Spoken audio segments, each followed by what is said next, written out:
Hallelujah. इसके लिए कोई भी बात को उतावले से हासिल करने के चक्कर में कई बार आप परमेश्वर के नियमों का दायरा पार कर देंगे। कई बार आप परमेश्वर के दास लोग जो बोलते हैं वो दायरा पार करके आप बहुत चीज को उतावले से हासिल करना चाहोगे, तो मैं आपको बता दूं वो चीज आपके लिए आशीष नहीं, वो चीज आपके लिए शाप हो जाएगा, क्योंकि आपने उसको उतावली से हासिल किया। इसलिए लिखा अंत में उसमें आशीष नहीं होगी। अब आशीष नहीं होगी तो उसमें सीधी बात है क्या होगा, शाप होगा।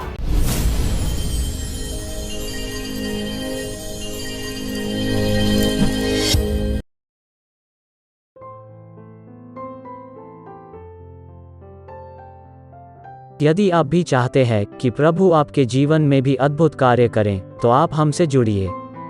और यदि आप भी प्रभु के अभिषिक्त दास पास्टर मोसेस जी से प्रार्थना करवाना चाहते हैं और बीमारी, गरीबी, पाप, श्राप से छुटकारा पाना चाहते हैं, तो प्रभु के दास से प्रार्थना करवाइए।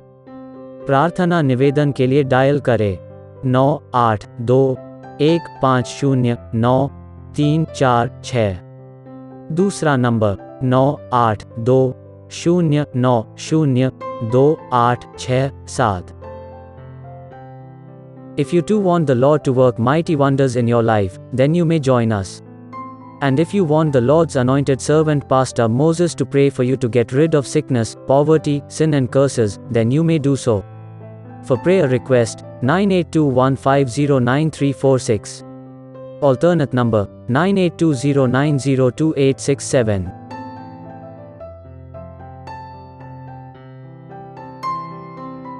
मेरे प्रिय भाई बहनों, यदि आप पास्टर मोसेस जी को आपके पास मीटिंग के लिए बुलाना चाहते हैं, तो आप जरूर बुलाइए। पास्टर मोसेस जी मीटिंग के लिए किसी से कोई चार्ज या दान या आने जाने का किराया नहीं लेते हैं, इसलिए आप सभी पैसों की चिंता न करें और आप यह न सोचें कि पास्टर मोसेस जी को बुलाना है तो कोई बड़ी मीटिंग ही रखना होगा। पर आप छोटी मीटिंग भी रख सकते हैं, क्योंकि पास्टर मोसेस जी छोटी मीटिंग में भी जाते हैं, क्योंकि पास्टर मोसेस जी को भीड़ों को नहीं, भेड़ों को सिखाना अच्छा लगता है। धन्यवाद। Dear brothers and sisters, if you wish to invite Pastor Moses for meetings, you may do so without worrying about expenses, because Pastor Moses does not charge any fees, neither does he take any gifts, nor charge traveling expenses. Also, do not think that you need to organize big meetings only. Pastor Moses is okay with small crowd too, because he believes in teaching genuine believers who are hungry and thirsty for God. Thank you. विषय का नाम हम लोग देखते हैं उतावली, impatience. ठीक है, विषय का नाम है उतावली, इम्पेशंस। आइए हम लोग इस विषय के लिए प्रार्थना करें। सभी आंखें बंद करें, सर झुकाए। आप भी प्रार्थना करना कि प्रभु मुझे सुनने के लिए कान, ग्रहण करने के लिए अच्छा मन, समझने के लिए बुद्धि देना, और कोई डिस्टर्बेंस ना हो, मेरा ध्यान ना भटके, मैं अच्छे से समझ पाऊँ और मेरे सवालों का आज मुझे जवाब मिले। मैं यहाँ से खाली हाथ ना लौटूं, लेकिन आज मैं इस वचन के द्वारा पूरी आशीष पाकर, पूरी मुक्ति, पूरा उद्धार, पूरी स्थिरता, पूरी धार्मिकता, पूरी पवित्रता पाकर ही लौटूं। ऐसा हम परमेश्वर से प्रार्थना करेंगे। आइए हम सब मिलकर प्रार्थना करेंगे। खुदावंद यीशु मसीह, हम धन्यवाद देते हैं, आपकी अनुग्रह, आपकी दया हम पर हुई। आपने हम सभी को सुरक्षित लेके आए और अच्छी आराधना के द्वारा महिमा लिए, सब विपत्ति और शैतानी युक्तियों से बचाए।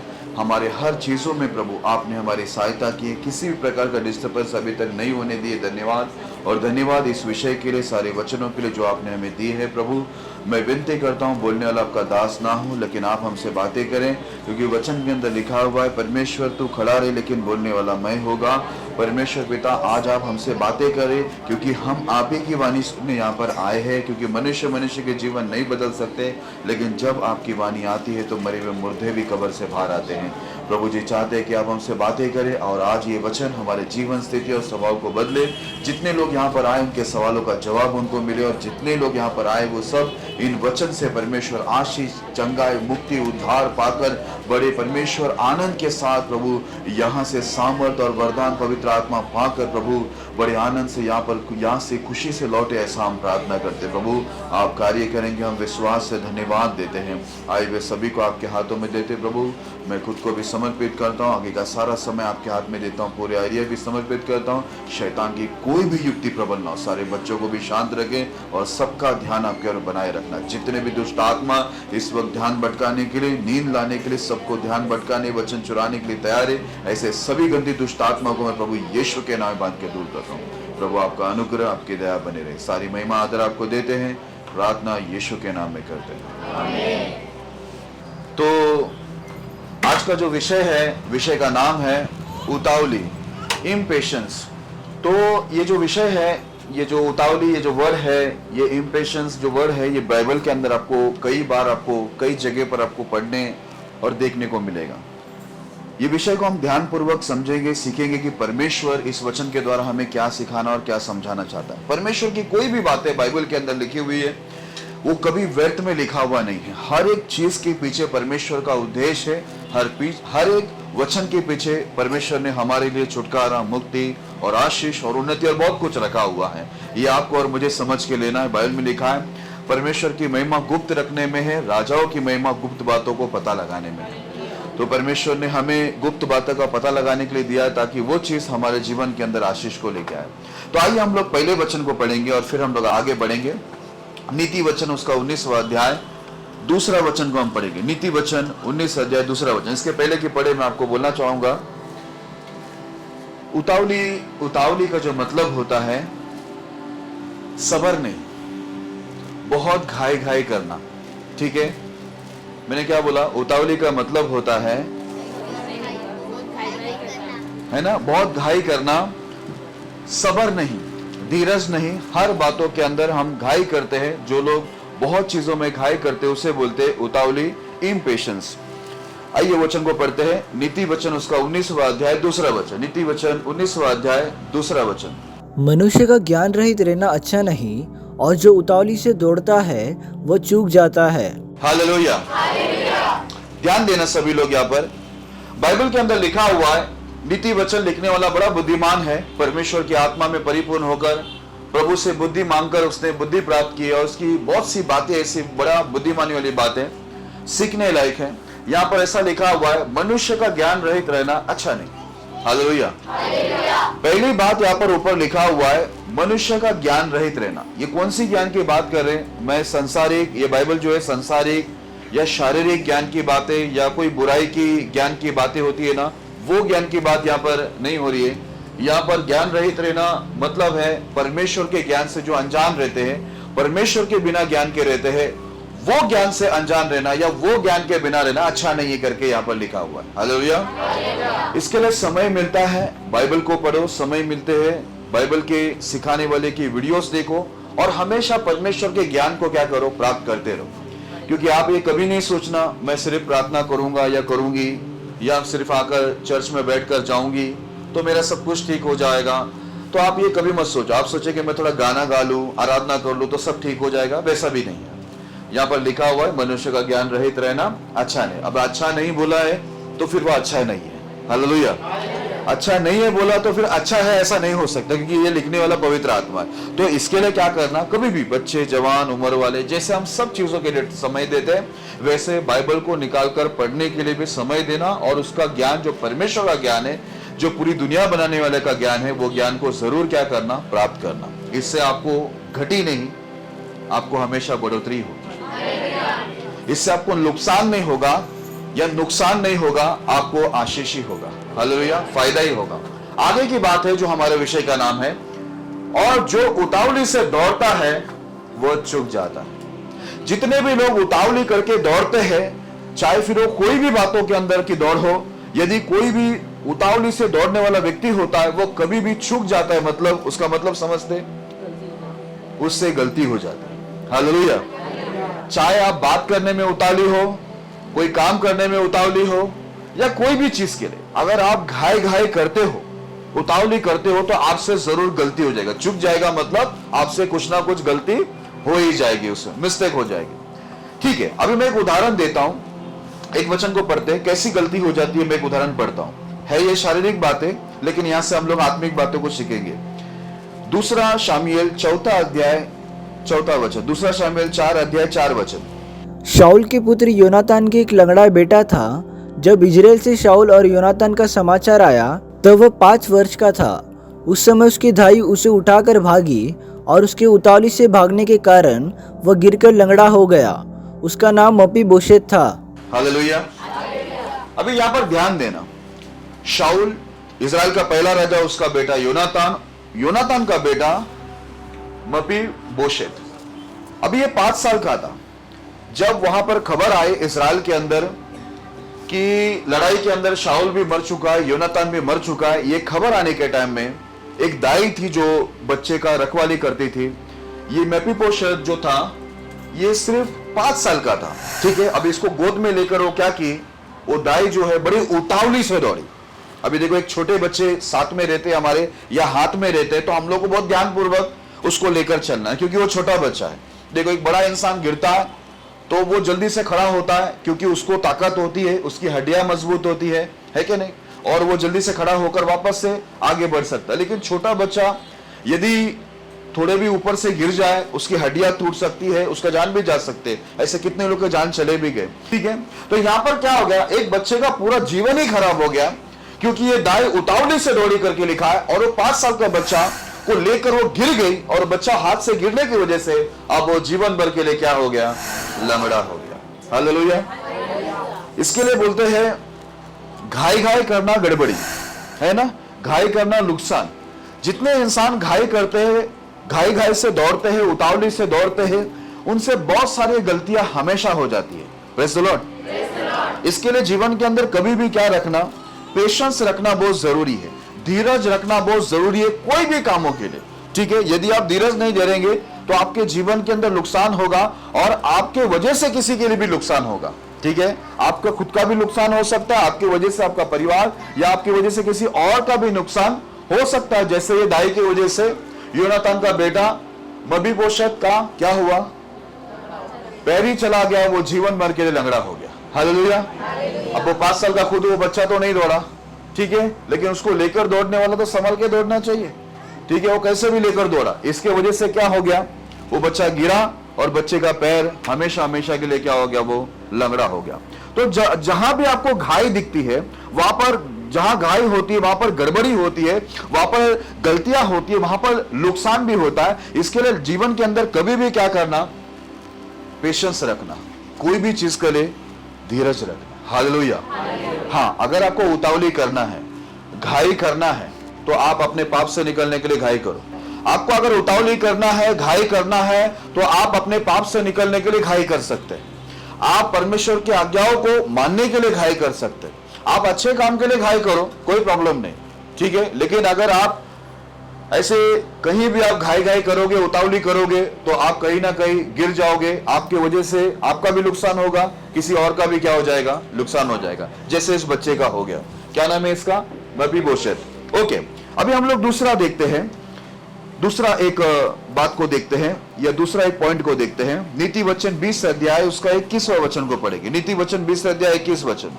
जो भाग पहले उतावली से मिलता है अंत में उस पर आशीष नहीं होती। हाँ, जो भाग पहले उतावली से मिलता है अंत में उस पर आशीष नहीं होती, ठीक है।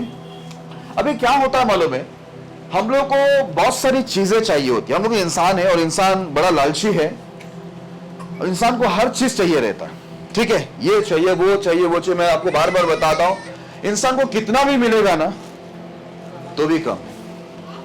जब खुद का घर नहीं है तो बोलेगा एक झोपड़ा दे दे, झोपड़ा मिल जाएगा तो बोलेगा एक पक्का घर दे दे, ठीक है, दीवार बारी। पक्का घर मिल जाए तो वो बोलेगा मुझे फ्लैट दे दे, ठीक है, फ्लैट दे दिया। एक ही कमरा था तो वो बोलेगा मुझे 4 BHK 4 कमरा वाला मुझे घर फ्लैट चाहिए। वो दे दिया तो बोला बंगलो चाहिए। इंसान का कभी भी देखो ख्वाहिश रुकता नहीं है। हालेलुया। ये ख्वाहिश में कितने लोग का जान ही चला जाता है।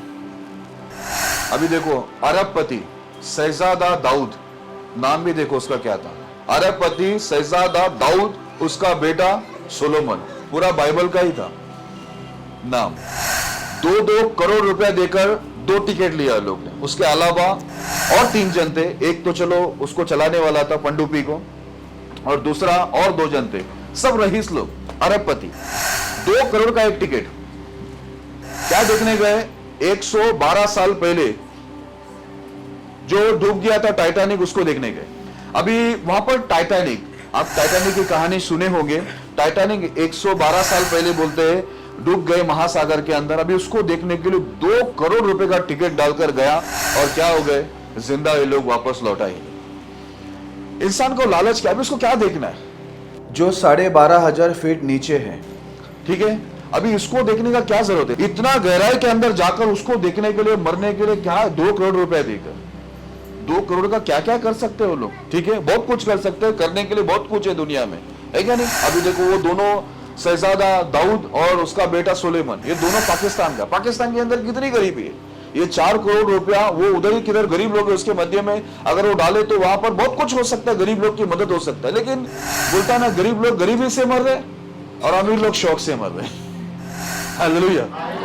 उसको पानी के अंदर जाके, मछली थोड़ी है वो, पानी के अंदर जाना है, चंद्रमा में जाना है, सूरज में जाना है, इधर जाना है, उधर जाना है, इंसान चुप बैठता है नहीं, किधर भी जाते मर जाते। चांद में गए थे बीच में, उधर भी जाकर क्या हो गया, मर गए, है ना, काफी लोग मर जाते। ओके चलो, यहां पर बोलता है उतावली से जो भाग मिलता है अंत में उसमें क्या होती है, आशीष। हम लोग को हर बातों में घाई रहती है, ये जल्दी मिलना चाहिए, वो जल्दी मिलना चाहिए, ये मिलना चाहिए। हम लोग घाई से बहुत चीज को हासिल करने की कोशिश करते हैं, लेकिन इस वचन में साफ लिखा हुआ है जो भाग उतावली से मिलता है अंत में, आखिर में, अंत में मतलब आखिर में, उसमें आशीष नहीं होती है।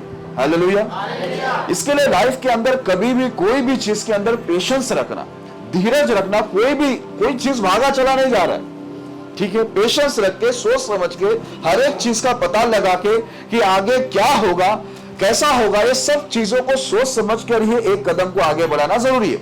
लेकिन हम लोग को, इंसान को पेशेंस तो है ही नहीं, हम लोग को धीरज है ही नहीं, हर चीजों में हम लोग को घाई, हर चीजों में उतावली रहती है। लेकिन यहां पर लिखा जो भाग पहले उतावली से मिलता है अंत में उसमें आशीष नहीं होती। अभी मैं आपको एक उदाहरण देता हूं इसका, दूसरा राजा 5 अध्याय 20 से 27 तक पढ़ेंगे। कि परमेश्वर के भक्त एलीशा का सेवक गेजी सोचने लगा, मेरे स्वामी ने तो उस अरामी नामान को ऐसे ही छोड़ दिया है कि जो वो ले आया था उसको उसने न लिया, परंतु यहोवा की जीवन की शपथ, मैं उसके पीछे दौड़कर उसे कुछ ना कुछ ले लूंगा। तब गेजी नामान के पीछे दौड़ा। नामान किसी को अपने पीछे दौड़ता हुआ देखकर उसे मिलने को रथ से उतर पड़ा और पूछा, सब कुशल क्षेम तो है? उसने कहा, हाँ सब कुशल क्षेम है, परंतु मेरे स्वामी ने मुझे यह कहने को भेजा है कि एफ्रेम के पहाड़ी देश से भविष्यवक्ताओं के चेलों में से 2 जवान मेरे यहाँ अभी आए हैं, इसलिए उनके लिए 1 किक्कर चांदी और 2 जोड़े वस्त्र दे। नामान ने कहा, खुशी से 2 किक्कर ले ले। तब उसने उससे बहुत विनती करके 2 किक्कर चांदी अलग थैलियों में बांधकर 2 जोड़े वस्त्र समेत अपने 2 सेवकों पर लाद दिया और वे उन्हें उसके आगे आगे ले चले। जब वह टीले के पास पहुंचा तब उसने उन वस्तुओं को उनसे लेकर घर में रख दिया और उन मनुष्य को विदा किया और वे चले गए। तब वह भीतर जाकर अपने स्वामी के सामने खड़ा हुआ। एलीशा ने उससे पूछा, हे गेजी, तू कहाँ से आता है? उसने कहा, तेरा दास तो कहीं नहीं गया। उसने उससे कहा, जब वह पुरुष इधर मुंह फेर कर तुझसे मिलने को अपने रथ पर से उतरा तब से वो पूरा हाल मुझे मालूम था। क्या यह समय चांदी या वस्त्र या जैतून या दाख की बारियां, भेड़ बकरियां, गाय बैल और दास दासी लेने का है? इस कारण से नामान का कोढ़ तुझे और तेरे वंश को सदा लगा रहेगा। तब वह हिमसा श्वेत कोढ़ी होकर उसके सामने से चला गया। हाँ, अभी पूरी कहानी को आप लोग ध्यान से सुनना, ठीक है, जिसको समझा नहीं वो विशेष ध्यान से सुनना, ठीक है। अभी यहाँ पर एक भविष्यवक्ता है, परमेश्वर का चुना हुआ भविष्यवक्ता, नाम है उसका एलीशा, ठीक है। बहुत सामर्थ्य से परिपूर्ण व्यक्ति है, इतना सामर्थ्य इसको परमेश्वर ने दिया था कि जब ये मर गया था ना, इसको जिस कब्र में रखा था उसके मांस गल गए, हड्डी रह गए थे। वहां पर ऐसा हुआ कि कोई दूसरे मुर्दे को लाए और इसी की कब्र को खोदा गया और इसी की हड्डी के ऊपर उसको लेटा दिया। जैसे उसकी हड्डी को टच हो गया, एलीशा की हड्डी को टच होता है, वो मुर्दा जिंदा हो गया। इतना सामर्थ्य से भरा हुआ ये एलीशा, प्रभु का चुना हुआ व्यक्ति। अभी क्या हुआ मालूम है? ऐसा हुआ कि आप जानते हैं, कहानी आपके लिए नया नहीं है। नामान नाम का एक व्यक्ति था, एक कोढ़ी, उसको कोढ़ की बीमारी थी, कुष्ठ रोग था, लेकिन बड़ा वीर व्यक्ति था अन्य जाति। अब उसको परमेश्वर के ये दास के बारे में संदेश मिला, परमेश्वर के बारे में संदेश मिला, तो यहाँ पर इस दास के पास, एलीशा के पास आया। और नामान कोढ़ी को एलीशा ने क्या बोला, 7 बार यरदन नदी में क्या कर, तू डुबकी ले ले, तू क्या हो जाएगा, तू यहोवा तुझे चंगा करेगा। हालेलुया। और जैसे उसकी बात को मानकर वो 7 डुबकी लगाता है, ठीक है, पानी के अंदर जाकर उसकी सारा जो शरीर में पूरा जो कोढ़ रहता है वो बीमारी चला जाता है। वो बहुत खुश हो जाता है। वो खुशी खुशी क्या करता है मालूम है, बहुत सारा चांदी लेके आ रहते हैं, बहुत सारे कपड़े वस्त्र वगैरह, बहुत सारे ऐसे गिफ्ट या भेंट उसको बोलते हैं, वो बहुत सारी चीजों को लेके आया था। और वो जाकर एलीशा को बोला कि देख मैं अभी ठीक हो गया है, मेरा जरा भेंट सब ग्रहण कर। तो एलीशा ने क्या बोला, जो प्रभु का दास था उसने बोला मुझे भेंट नहीं चाहिए कर। ठीक है, कई बार क्या होता मालूम है, परमेश्वर के दास लोग बहुत सोच समझ के काम करते हैं, क्योंकि नए अन्य जाति लोग आते हैं तो उनको ऐसा नहीं लगना चाहिए कि सामने वाला ने यीशु से प्रार्थना किया, मुझे चंगाई मिली और मैंने उसका कीमत चुका दिया। तो वो क्या करेगा, दोबारा परमेश्वर के पास आएगा नहीं। उसको क्या लगेगा, जैसे डॉक्टर के पास जाकर हम लोग कैसे दवाई खरीद लेते हैं, ठीक है, या हम दुकान में जाकर कैसी कोई चीज को खरीद लेते हैं। बहुत सारे अन्य जातियों को उसकी समझ नहीं होती। और ये भी जो नामान था, ये नामान जो था वो भी अन्य जाति था। ठीक है, इसके लिए क्या किया, एलीशा जो प्रभु का चुना हुआ भविष्यवक्ता है, वो बड़ा समझदारी से काम किया और उससे 1 रुपया भी नहीं लिया, 1 चांदी का टुकड़ा भी नहीं लिया, 1 कपड़े का 1 पीस भी नहीं लिया। बोला मुझे कुछ भी नहीं चाहिए कर। हालेलुया। ताकि ये जान ले कि हर चीज पैसों से नहीं होता, लेकिन परमेश्वर चाहेगा सब कुछ होता है। ये समझाने के लिए उसने कुछ नहीं लिया उस समय, ताकि वो विश्वास के अंदर आगे बढ़ सके। तो यहां पर क्या हुआ, ध्यान देना, आपने एक कहावत सुनी है, चाय से ज्यादा किटली गरम। हाँ, मैंने इडली नहीं बोला, मैंने किटली बोला। ठीक है, चाय से ज्यादा किटली गरम। अब यहां पर सीन क्या हुआ मालूम है, यहां पर सीन ऐसा हुआ, एलीशा परमेश्वर का जो दास भविष्यवक्ता जो है, उसने उससे नामान कोढ़ी से जो चंगा हो गया था, वो बड़ी खुशी से जो भेंट दे रहा था, चांदी या फिर वो कपड़े, उसने नहीं लिया, उसने नहीं दिया। ये सब कौन देख रहा है मालूम है, एलीशा का एक व्यक्ति है, एलीशा के एक शिष्य है, भविष्यवक्ताओं में से एक व्यक्ति है, उसका नाम है गेजी। अब ये गेजी चुपचाप देख रहा है कि इतना चांदी आया, इतने कपड़े लाया और उसको चंगाई भी मिल गई नामान कोढ़ी को, और वो खुशी खुशी दे रहा है। ये भविष्यवक्ता एलीशा को अक्कल विक्कल है या नहीं, जो मिले वो रख लेना चाहिए ना पास्टर जी, नहीं होता है ना सिस्टर जी या ब्रदर जी। हर जगह में ऐसा हम लोग करेंगे तो अन्य जाति को परमेश्वर समझेगा ही नहीं ना। हालेलुया। प्रभु समझ में आना चाहिए ना, है क्या नहीं। उन लोग को प्रभु की कीमत समझ में आना चाहिए, उद्धार समझ में आना चाहिए, उनको स्वर्ग तक हमें लेके जाना है। उन्हें पृथ्वी में सब ऐसा हिसाब किताब चंगाई दे दिया, उसने हमको कुछ दे दिया, बाय बाय टाटा ऐसा हो गया, तो वो उद्धार कहां से पाएगा, वो स्वर्ग में कैसा जाएगा। ये जो सेवा हमको परमेश्वर ने दिया है और जो सेवा शुरू की गई है यीशु मसीह के द्वारा, वो यहां से उद्धार से लेकर स्वर्ग तक लेके जाने के लिए, उसमें आशीष है, सब कुछ है। लेकिन हर चीजों में अन्य जाति के साथ व्यवहार करते समय बड़े समझबूझ से काम करना चाहिए। अभी आपको एक बात बताता हूं, एक उदाहरण देता हूं। यहां पर एक परिवार है, मैं उस परिवार का नाम नहीं लेता हूं, यूपी के ही है। उन लोग दूसरे चर्च के और उन लोग बहुत सारे पापों के अंदर है, क्योंकि उन लोग प्रभु यीशु को मानकर कलीसिया में जाकर भी उन लोग क्या करते हैं, ये हॉलीवुड बॉलीवुड में उन लोग है ना, बहुत सारे गंदे गाने के अंदर डांस करते, गंदे कपड़े सब पहनते। तो इनके ऊपर शैतानी इतना अटैक होता है, इतना हमला होता है कि वो लोग खड़े खड़े गिर जाते, बेहोश हो जाते, बहुत तकलीफ होते। तो इन लोगों ने मुझे 2 बार बुलाया, आधी रात को भी बुलाया, मैं 2 बार वहां पर गया, प्रार्थना किया, उनको ठीक किया। ठीक करने के तुरंत बाद उन्होंने अपनी पॉकेट विकेट निकाला और वो सिस्टर मुझे तुरंत जल्दी जल्दी क्या कर रहे थे, पैसा दे रहे थे। मैंने दोनों बार पैसा नहीं लेते, उनको एक ही बात बोला, कलीसिया में आओ, प्रभु के पास आओ, पूरा पूरा उद्धार पाना है, कलीसिया में आ जाओ, आपका पैसा आपके पास रखो। क्योंकि उनको ऐसा लगेगा पैसा दो बुलाओ, फिर अगली बार भी फोन करो, पैसा दो बुलाओ। मैं थोड़ी कोई पंडित बाबा तांत्रिक मांत्रिक हूं, मैं थोड़ी कोई डॉक्टर हूं। हालेलुया। मुझे काम दिया है लोगों को उद्धार करवाना, स्वर्ग तक लेके जाना। ये पैसा लेकर काम करने के लिए नहीं रखा हुआ। ये बहुत सारे पास्टर लोग करते हैं, इसी वजह से ये लोगों को भी आदत हो गया है कि भाई फोन करके घर में बुला के लो और प्रार्थना करवाओ, और वो वहां पर उसको थोड़ी समय के लिए शांति मिल जाए या थोड़े दिनों के लिए शांति मिल जाए। उसके बाद जब वापस बीमार पड़े तो वापस बुला कर क्या करो, उसको 100 रुपया 500 रुपया दे दो, खाना खिला दो, प्रार्थना करो, फिर 1 महीना शांति। लेकिन उद्धार का है। हालेलुया। आपको बात समझ में आ रही है? जिंदगी में आप भी जब सेवा करो तो ऐसे ही करना, ठीक है। नहीं तो चाय नाश्ता ये वो पैसा कुछ दे दिया, आप खुश हो जाएंगे, जाके प्रार्थना किया और जो देता है वो ले लिया, ऐसा नहीं। उनको पहला क्या बोलना, इधर आ जाओ। इधर आने के बाद मैंने उनको बोला इधर आओ, इधर जो देने का इधर डाल दो, पर इधर आने को ही तैयार नहीं। तो उसके बाद मैं आधी रात को एक दिन 2-2:30 बजे फोन किया, मैं बोला मैं नहीं आ सकता, मैं नहीं गया। जब मेरा परमेश्वर यहाँ पर बुला रहा है कि नहीं? यहाँ पर देखो इसका नामान का भी क्या हो गया, उसको पहली बार जब बोला 7 बार डुबकी लेकर क्या हो जा, चंगा हो जा, शुद्ध हो जा इस बीमारी से, तो उसको पहला बहुत क्या हो गया, नाराजगी हो गई है ना, गुस्सा हो गया, वो नाराजगी हो गया। लेकिन बाद में सब लोग, उसके साथी लोगों ने उसको समझा बुझा कर उसको बोला कितना आसान काम है 7 बार डुबकी लेकर ठीक हो जाना, है क्या नहीं? तब जाकर वो डुबकी लिया परमेश्वर के दास की बात सुनकर, और 7 बार डुबकी लेने से क्या हो गया, वो पूरी तरह से कोढ़ की बीमारी से शुद्ध हो गया, चंगा हो गया, बड़ी खुशी से गया। तो कभी भी याद रखना, ये नए लोगों के साथ, जब भी ये नए लोग जो खुदा को नहीं जानते, जो संसार में रहकर आते हैं, उनको एक ही चीज लगता है कि भाई जैसा पंडित बाबा तांत्रिक मंत्री को बुलाकर हमारे प्रॉब्लम को सॉल्व किए जाते, वैसे उन लोग पास्टरों को भी, सच्चा खुदा के दासों को भी ऐसा समझते। इसके लिए कभी भी याद रखना, उनके साथ व्यवहार जब भी करते तो ये परमेश्वर का दास एलीशा के समान आपको व्यवहार करना है। हालेलुया, ठीक है।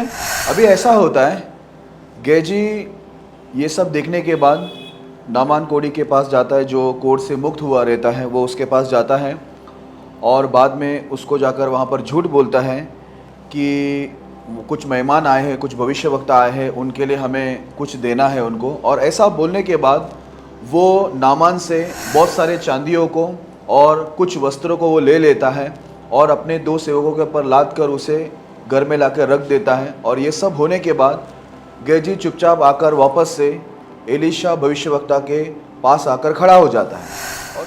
तो आपको तो पता है परमेश्वर के सेवक का काम है बाल का खाल निकालना, है या नहीं है?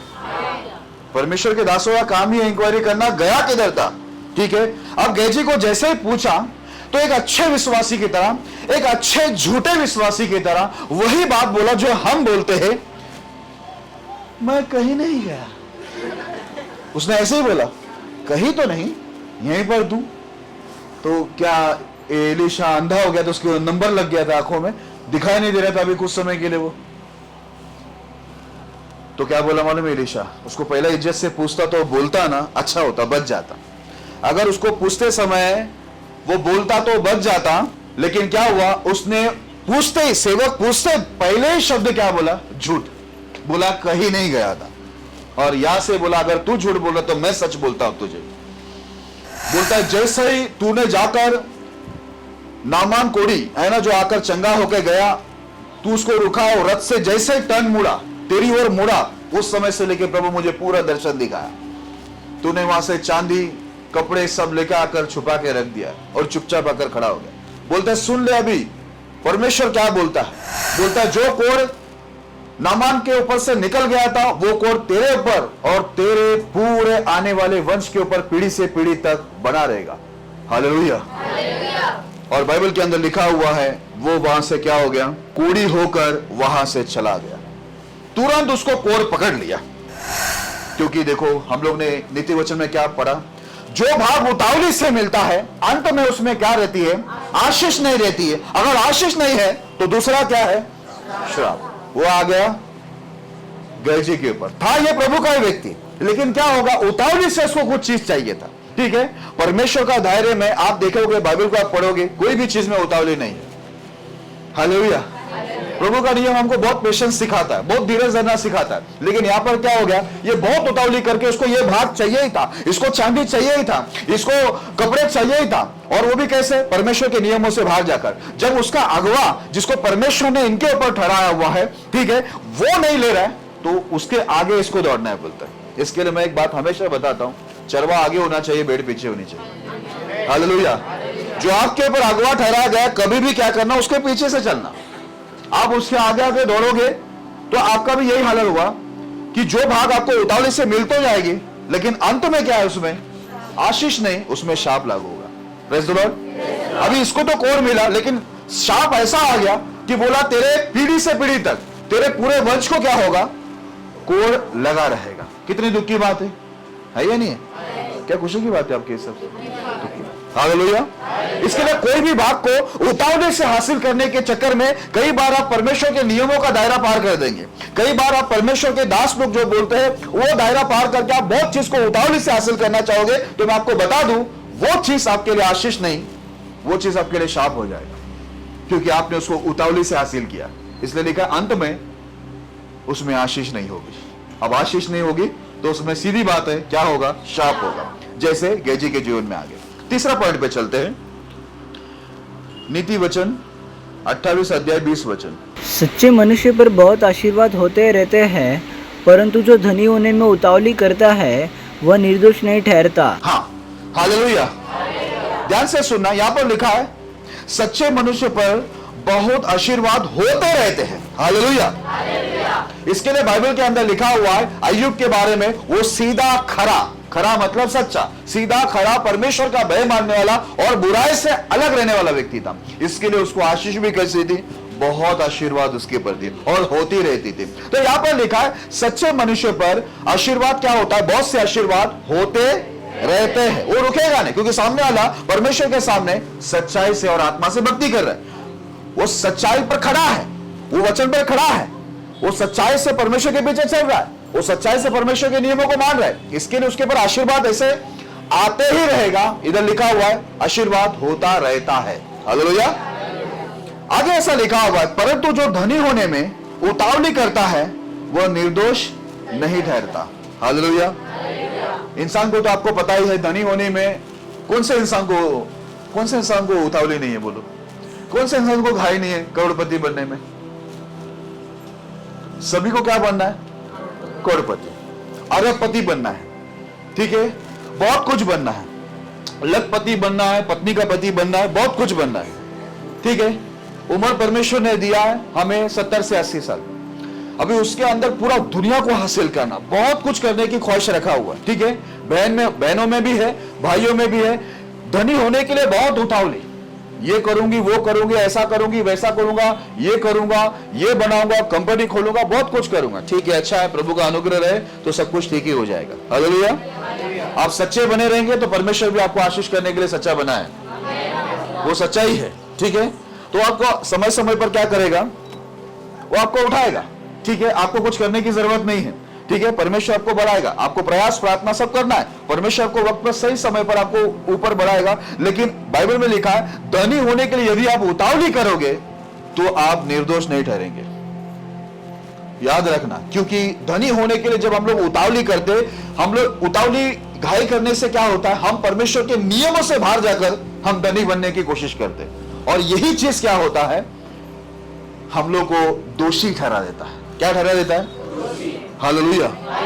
आज कितने लोग ऐसे उतावली से धनी होने के लिए गए, परमेश्वर के लोग की बात बता रहा हूं, लेकिन आज उनके जीवन के अंदर बहुत शाप है, बहुत तकलीफ है, बहुत परेशानी है। वो लोग उतावली से धनी बनने के, क्योंकि वो लोग परमेश्वर के नजर में अभी दोषी हो गए। इधर लिखा हुआ है वो निर्दोष नहीं ठहरेंगे। अब निर्दोष नहीं ठहरेंगे मतलब क्या हो गया, वो दोषी है। हालेलुया। एक उदाहरण देखते हैं इसके लिए, यहोशू की पुस्तक 7 अध्याय उसका पहला वचन को पहला पढ़ना। यहोशू की पुस्तक 7 अध्याय पहला वचन पढ़ना, उसके बाद 24, 25 और 26 वचन पढ़ना। परंतु इजरायलियों ने अर्पण की वस्तु के विषय में विश्वासघात किया, अर्थात यहूदा के गोत्र का आकान जो जेरवंशी जब्दी का पोता और कर्मी का पुत्र था, उसने अपने अर्पण की वस्तु में से कुछ ले लिया। इस कारण यहोवा का कोप इजरायलियों पर भड़क उठा। इस वचन के अंदर ऐसा लिखा हुआ है, आकान ने अर्पण की जो वस्तु थी जो परमेश्वर के लिए था, उसमें से उसने कुछ चुरा लिया और अपने घर के अंदर, अपने तंबुओं के अंदर उसने जमीन पर उसे गाड़ दिया। परमेश्वर ने पहले से क्या किया था, चेतावनी दिया था कि यह परमेश्वर के लिए अर्पण की वस्तु, इसको कोई भी छूने का नहीं। लेकिन फिर भी इतने कड़क वार्निंग देने के बाद, इतने दृढ़ आज्ञा देने के बाद भी ये आकान नाम का व्यक्ति क्या किया, बहुत सारी चीजों को चुरा कर उसके घर के अंदर उसने क्या किया, जमीन में उसको क्या किया, छुपा के रखा। ठीक है, अब छुपा के रखा है, जो तंबू था उसके अंदर जमीन खोद कर उसने क्या किया, छुपा के रखा। कोई भी चीज इंसान से छुप सकती है, परमेश्वर से नहीं। हालेलुया। आज आप हम लोग गुप्त में जो भी पाप करते हैं, जहां भी जाकर पाप करते हैं, याद रखना वो इंसान से छुपा रहेगा, आपके परिवार से छुपा रहेगा, बहुत सारे लोगों से छुपा रहेगा, लेकिन परमेश्वर से बाइबल में लिखा है कोई चीज छुपा नहीं है। बाइबल में यहां तक लिखा हुआ है हमारे अपराध परमेश्वर के हाथ के इतने करीब है। हालेलुया। अभी देखो यहां पर जब इसने चुराया तो बाइबल में लिखा परमेश्वर का क्रोध उसके वजह से पूरे इस्राएल के ऊपर भड़का, और वहां पर ये लोग लड़ने गए। जो लड़ने गए थे, जोशुआ और उसकी जो सेना थी, वो लड़ाई के लिए जब गया, ये लड़ाई में ये लोग हार के आ गए, और इनके 36 सिपाही क्या हो गए, कमांडर लोग मारे गए। और वो भी अच्छे लड़ने वाले लोग थे। ये मारे गए तो क्या हो गया, यहोशू जो है वो बहुत डर गया, यहोशू बहुत निराश हो गया, दुखी हो गया। उसको ऐसा लगा अगर ये खबर पूरे देश के लोगों को मालूम पड़ेगा कि 36 लोग हमारे मारे गए और हम लोग हार गए, तो पूरा देश एक साथ उठकर हम लोग को क्या करेगा, इजराइल लोग को नाश करेगा।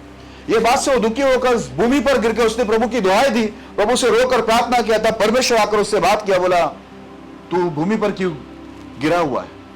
बोलता अपने पैर केवल खड़ा हो, इजराइल में पाप है। बोलता है इजराइल ने पाप किया, अर्पण की वस्तुओं को चुराया है, और जब तक वो वहां से हटेगा नहीं अर्पण का वस्तु, तब तक बोलता है मैं तुम्हारे साथ में नहीं रहूंगा, मैं तुम्हारे साथ आगे नहीं चलूंगा, और तुम दुश्मन के आगे खड़े भी नहीं रह सकते, दुश्मन तुम्हारे ऊपर हावी हो जाएंगे। आइए हम लोग यहोशू का वही 7वां अध्याय 24 से लेकर 26 तक पढ़ें। तब सब इजराइलियों समेत यहोशू जेरहवंशी आकान को और उस चांदी और ओढ़ने और सोने की ईंटों को और उसके बेटे बेटियों को और उसके बैलों गधों और भेड़ बकरियों को और उसके ढेरों को अर्थात जो कुछ उसका था उन सबको अकोर नामक तराई में ले गया। तब यहोशू ने उससे कहा, तूने हमें क्यों कष्ट दिया है? आज के दिन यहोवा तुझे को कष्ट देगा। तब सब इजरायलियों ने उस पर पथराव किया और उनको आग में डालकर जलाया और उनके ऊपर पत्थर डाल दिए, और उन्होंने उसके ऊपर पत्थरों का बड़ा ढेर लगा दिया जो आज तक बना है। यहोवा का भड़का हुआ कोप शांत हो गया, इस कारण उस स्थान का नाम आज तक अकोर तराई पड़ा है। हालेलुया। अब जब परमेश्वर ने आकान को पकड़ के दिया, ठीक है, मालूम पड़ा कि अभी आकान ने क्या किया, परमेश्वर के अर्पण की वस्तुओं को चुराया। उसमें क्या था मालूम है? चांदी था, ओढ़ना था और सोने की ईंट थे। ये सब चुरा कर उसने अपने घर के अंदर अपने डेरे में क्या किया, जमीन में छुपा के रखा। ठीक है, अभी इसको क्या बनना था? धनी बनना है, पैसा चाहिए इसको। ठीक है, और यही चीज हो जाता है। देखो, हमको उन्नति करना है, सब चीज परमेश्वर देगा। प्रभु के माध्यम से जाओ, प्रभु के नियमों के अनुसार आप चलो, उनके अनुसार जीवन जियो और उनके नियमों के अनुसार आप आगे बढ़ने का प्रयत्न करो। निश्चय परमेश्वर आपको आगे ही बढ़ाने वाला है, क्योंकि उसने वादा ही किया है कि वो तुम्हें पूंछ नहीं बनाएगा, वो तुम्हें सर बनाएगा, मस्तक बनाएगा। वो तुम्हें इतनी आशीष देगा कि तुम्हें कभी किससे उधार नहीं लेनी पड़ेगी, पर तुम दूसरे को उधार दोगे। वो सब वादा पहले ही करके रखा है, हमें कोई गड़बड़ी करने की जरूरत नहीं। यहां पर इसने क्या किया, ये परमेश्वर को देने वाली जो अर्पण की वस्तु है उसको चुरा कर वो क्या करना चाहता है? धनी बनना चाहता था। सोने की ईंट है, चांदी है, ओढ़ना है, सब कुछ छिपा के रखा। अभी क्या हो गया, जब पकड़ा गया तब यहोशू उस समय का जो प्रभु का सेवक था, अभिषेक व्यक्ति, क्या बोला मालूम है? तूने हम लोग को कष्ट दिया, तेरे वजह से हमारे 36 लोग मारे गए, हमारी चारों तरफ निंदा हुई, हमें लड़ाई में हार मिली, इतना तकलीफ हमें हुआ, तूने हमें कष्ट दिया, और अभी तुझे यहोवा परमेश्वर तुझे क्या करेगा? कष्ट देगा। हालेलुया। याद रखना, जब हम लोग के वजह से लोगों को तकलीफें होते हैं, कलीसिया को तकलीफ होती है, तो याद रखो परमेश्वर फिर आपको भी तकलीफ देगा। Praise the Lord. ये कभी नहीं भूलना, हमारी वजह से किसी को तकलीफ होती है, परिवार को या कलीसिया को, तो याद रखो वो तकलीफ हमारे ऊपर परमेश्वर की ओर से वापस आएगा। अभी ये क्या बोलता है यहाँ पर? यहोशू बोला, तूने हम लोग को कष्ट दिया, आज यहोवा तुझे कष्ट देगा। और क्या हुआ? सारा इजरायली मिलकर उन लोग को, उनके परिवार सहित और जो कुछ उसने लेकर बैठा हुआ था, सब कुछ उसके ऊपर पथराव किया, आग लगा दी, और इतना पत्थर उसके ऊपर डाले गए, पत्थर से पूरा ढक गया, पत्थर का एक ढेर खड़ा हो गया। हालेलुया। अभी कौन वो ईंट का क्या करने का? सोने का ईंट, चांदी, ओढ़ना जो चुराया था। कम समय पर, हाँ, इंसान का एक ये है, कम समय में धनी बनना है, अरबपति। क्या होगा? सोलोमन जैसा कोई नहीं हुआ बोलता है अभी तक। सोने के कपड़े थे, उसके कपड़े में भी सोने थे। चांदी अनगिनत बोलता है, गिन नहीं सकते, वजन नहीं कर सकते, तौल नहीं सकते इतनी चांदी। क्या हुआ उससे? हुआ क्या? कुछ हुआ नहीं, आखिरकार वो पाप में गया। ठीक है, और वो एक बात बोलता गया, बहुत अच्छी बात लिखा उसने। बोलते मैंने जब सोचा तो मैंने देखा, मेरे हाथों के सब कामों को देखा कि मैं क्या किया मालूम है जिंदगी भर? हाँ, हवा को पकड़ा, वायु को पकड़ा। बोलता सिर्फ वायु को पकड़ रहा है, हवा को पकड़ नहीं सकता ना कोई। बोलता जिंदगी भर, बोलता मैंने हवा को पकड़ा। और बोलता अभी इतना सारा धन मैं किसके लिए छोड़ के जा रहा हूं? जिसने कोई कष्ट नहीं उठाया, मेरे सब बच्चे लोग। अब वो भी बिगड़ेंगे क्योंकि उनको मेहनत नहीं, सब कुछ, क्योंकि हम करोड़पति हो गए, अरबपति हो गए, अभी हमारे बच्चे, वो लोग भी थोड़ी भक्ति करेंगे। सारी फैसिलिटी, टीवी, फ्रिज, ये वो, एसी, कंप्यूटर, लैपटॉप, बड़े बड़े मोबाइल एप्पल के, तो उन लोग को कैसा प्रार्थना सूझेगा? नहीं। उनको आराधना सूझेगी, कलीसिया में जाना सूझेगा, प्रभु से मांगना सूझेगा, दिमाग में आएगा उनका कि बाइबल पढ़ू? नहीं, क्योंकि बचपन से सब कुछ मिल रहा है। अब वो बात उसको समझ में आया बाद में, सोलोमन को। इसलिए बोल रहा मैं उन लोग को छोड़ के, उन लोग के लिए छोड़ के जा रहा हूं अभी अपने बच्चों के लिए, जिसने कुछ मेहनत ही नहीं किया। हालेलुया। हमारी ट्रेनिंग में मेरे अगुआ ने मुझे सिखाया, जितनी आवश्यकता है ना उतना ही जमा करो, उतना ही रखो, बाकी सब बांटो। हालेलुया। हमारे पीछे आने वालों को भी मेहनत करना चाहिए। मालूम है, हमारे पीछे आने वालों को मेहनत, सारी फैसिलिटी नहीं देने का। आप सब फैसिलिटी देगा ना, बच्चे एक दिन पूरा बिगड़ जाएंगे। उन लोगों को भी मेहनत, कष्ट सब समझ में आना चाहिए, तो ही वो लोग परमेश्वर के साथ चल सकते हैं। Praise the Lord. ओके, तो यहां पर लिखा हुआ है धनी होने के लिए उतावली नहीं करना। और देखो, धनी होने के लिए उतावली करेंगे तो बोलते तू निर्दोष नहीं ठहरेगा, तुझ पर दोष लगेंगे। और ऐसा ही हुआ, ये जो आकान है, इसने जब धनी होने के लिए सोने की ईंट चुराए, चांदी चुराए, ओढ़ना चुराया, तो ये क्या हो गया? दोषी ठहर गया। हालेलुया। अब परमेश्वर की नजर में जैसे ये दोषी ठहरा, तो क्या हुआ? परमेश्वर का दंड इसके ऊपर आ गया। हालेलुया। और ये कंप्लीट पूरा परिवार के साथ क्या हो गया? नाश हो गया। इसके लिए कुछ लोग ऐसे, बाइबल में एक नीति वचन में लिखा हुआ है, लालची लोग है ना, अपने पूरे परिवार को दुख देते हैं। अभी इसकी वजह से क्या हो गया? पूरा परिवार को पथराव हो गया, पूरा परिवार मारा गया। तो इसके लिए कभी भी क्या करना? धनी होने के लिए उतावली मत करना। परमेश्वर ने क्या बोला मालूम है? प्रार्थना कैसा करो? हे स्वर्गीय पिता, मुझे रोज की क्या कर, हाँ, ऐसा बोला, साल भर का मांग ले, ऐसा प्रार्थना में नहीं बोला है। रोज की रोटी देने के लिए बोला, ठीक है, क्योंकि प्रभु रोज देने के लिए ताकतवर है। Praise Lord. 1 साल बाद, 10 साल बाद म्यूचुअल फंड, 5 साल के बाद जब मैं निकालूंगी, फिर मैं चल के आऊंगी, तो सोचो ना क्या होगा। अगर तू चल सके तो ना, मालूम पड़ा 4 खंधे पर लेकर वो वाला गीत गाना पड़े, सियोन देश हमारा है देश, रहते हैं म्यूचुअल फंड, हम परदेश, जाना है अपने देश। कितना दुख होगा। चल पाएंगे तब ना, तब तो देखेंगे। बहुत प्लान है हमारा, धनी होने का बहुत प्लान है। लिखा है यहां पर, जो उतावली करता है धनी होने के लिए, वो निर्दोष नहीं ठहरेगा। इसलिए आकान भी क्या हो गया? वो निर्दोष नहीं ठहरा, वो दोषी ठहरा, और वो दंडित हो गया, परिवार सहित क्या हो गया? मारा गया। इसके लिए मेरे प्रिय लोग, यहां पर जितने भी लोग बैठे हैं ना, परमेश्वर बाइबल के अंदर लिखा हुआ है, हम सब इंसान को प्रभु ने एक ही मकसद से बनाया है कि हम लोग जीवन भर उस खुदा को ढूंढे। उस खुदा को ढूंढने का मतलब है उसकी भक्ति में रहे, उसके शास्त्र को पढ़कर उसकी इच्छा को ढूंढे। आपको कभी कोई घटी नहीं होगी, कभी नहीं होगी। मैं आपको गारंटी देता हूं, इस वचन का अनुभव लेकर गारंटी दे रहा हूं, आपको पूरा खातरी कर रहा हूं कि परमेश्वर के पीछे खोज करने वालों को कभी कोई घटी नहीं होगी। इसलिए बाइबल के अंदर क्या लिखा है मालूम है? पहले तू धार्मिकता की खोज कर, परमेश्वर की राज्य की खोज कर। पहले प्रभु की धार्मिकता, उसके राज्य के बारे में खोज करोगे ना, बाइबल में क्या लिखा है मालूम है? गारंटी के साथ लिखा है, बाकी सब वस्तुएं तुम्हें मिल जाएगी। ये गारंटी है।